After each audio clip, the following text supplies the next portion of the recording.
তোমাকে ঘিরে যেসব স্বপ্ন দেখেছিলাম, সেই স্বপ্নগুলোর ধীরে ধীরে যখন মৃত্যু হয়, তখন বুকের মধ্যে অদৃশ্য একটা ব্যথা সৃষ্টি হয়েছিল।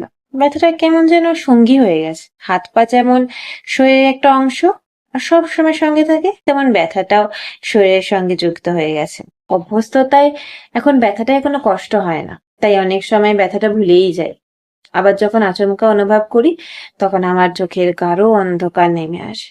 তুমি আর আমার না কথাটা যখন মনে পড়ে, তখন অনুভব করি বুকের উপর বিশাল এক পাহাড় রাখা হয়েছে। জীবনের প্রতিটা পদে পদে আমি ব্যর্থ।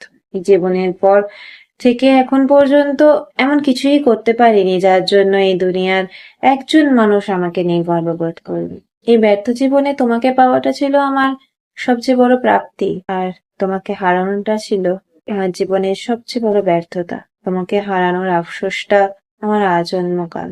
এরকম কত মানুষকেই আমরা হারিয়ে ফেলি জীবনে। তাদেরকে সবটা দিয়ে আঁকলে রাখার চেষ্টা করলেও আঁকলে রাখতে পারি না।